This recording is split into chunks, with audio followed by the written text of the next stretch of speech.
Hi, everyone. This is Zaina Allen here with Black Girls in Media, and I am here with one of the stars of BET's 20s, Christina Elmore. How are you doing today? Doing great. I am in Portland, Oregon, visiting some family. I'm having a great time. Oh, Hey, how yeah. you doing? Oregon. I'm doing amazing. I'm doing amazing. But Christina, I know we are a little pressed for time. I want to make sure I hop on into it. Sure, So let's I do do it. want to ask, starting out on 20s, working on a production that has a masculine presenting lead, a masculine presenting female lead, which is amazing. Yeah. What was that like for you to be able to take on a project that probably, and I don't even know if you knew at the time, helped so many young women going through their 20s? How was that like? I mean, it's been a blessing. I had a feeling because I've been friends with Lena for a long time, so I knew about the series and I knew that this was something near and dear to her heart, and had it kind of hopped around in different places, and she was trying to find a home board and see that it would be made. And so when I got the audition, I was super excited because I had a feeling that it would be sort of groundbreaking because I had never seen anyone like her on TV, and I had never seen this story told in its sort of mundane specificity and glory. What I love about the show is that it's not, it's the show is not about her being a masculine presenting queer woman. The show is about her living her life trying to achieve her dreams in Hollywood with her friends by her side, and she happens to be a queer masculine presenting woman, and that's a beautiful part of her. But it's sort of the least interesting part of her when we think about what the story is. And I love that we're seeing like a very specific kind of woman on TV living her life. And it's not a sermon about that. It's just, look, this is normal. People live in the world, and we get to see that. So I'm grateful that it's resonated with so many people, but I had a feeling it would just from the initial pilot. Yeah, absolutely. And I think that, and that's what I love about, I think generally Black shows and things that we've been seeing lately, is that we are trying to showcase different types of Black people, right? And Mm-hmm. without focusing on what makes them different. Yeah. And I love that we are doing that in 20s, and just showing just that people, there are normal people. There are normal people, especially They're just LGBT, people living the world. right? Especially people in the LGBTQ community who are just because they're LGBTQ or whatever they choose to be, that doesn't mean that they don't live life, that they don't have issues or conflicts that they have to Yeah. deal with throughout life. And that's what I love about the authenticity of 20s. Now with Marie, your character. Mm-hmm. Um, Marie. so I do want to talk about just the idea of evolution, right, in your 20s. And Mm-hmm. we know that Marie has had some life changes and has to learn how to grow with them. So how do you, as Christina, how do you relate to accepting change and growing and evolving throughout your life?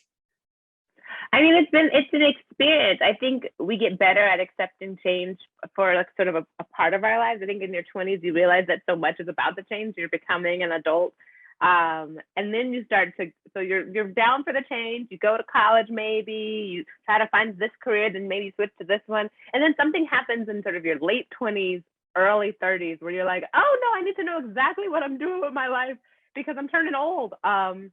And for me, am trying to embrace more of the spirit I had in my 20s, where I was down for a little more change and I was open to new experiences and even failures, and taking risks.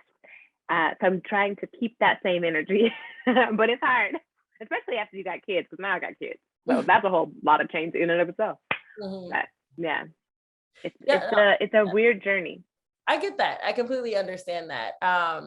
And I think that there's beauty in change, right? And learning Yeah.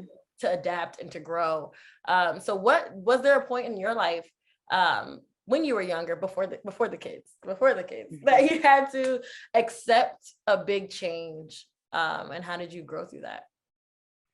Um, yeah, I think I've I chose a career that every day is different. So it's not like I'm the kind of person. This is a sort of, I don't know. My husband and I were talking about this yesterday. That this career is sort of antithetical to like who I am as a person. Just because I'm a person who likes to know that if I do this, I'm sort of like Marie. If I go to this school, then I'll get this job, and then if I get this job, then I'll get this promotion, and if I get this promotion, And I like it to be sort of planned out. And yet I chose a career where none of that is Not like possible. that. Yeah. Where like you don't know if you're gonna have health insurance in a couple of weeks. You don't know what job's coming. And so I've experienced a lot of change. I've experienced a lot of sort of work turnover. A series is great. I got a job. I'm paying off student loans. It's wonderful. And then the show ends. And then I got to find another one. And that's great. And then I have a baby. And then, so I've had a lot of moments of that just by nature of the work that I've chosen.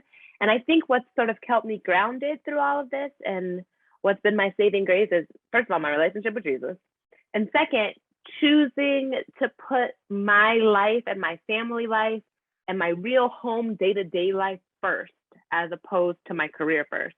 That way, with all the sort of ups and downs that my career brings, I have a stable home base, a real life that I love, that's vibrant and rich and full of people I care about, and service that I can do, and just joy, so that even when there's a lot of rejection in my work, or I get the job ends or the show is canceled, my life doesn't fall apart.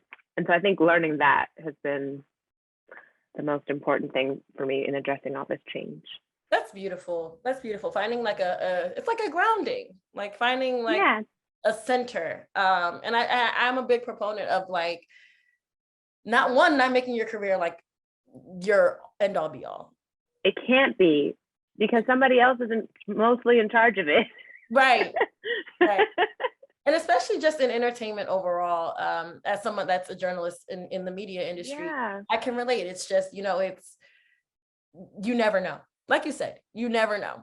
You never know what's going to happen next. You never know what's going to happen tomorrow. You never know if the show that you're working on is about to get canceled. It's hard. So basing the things that make you happy or your worth or anything like that on your career and your work is like, it's a big no-no. Having something that grounds you, that's important.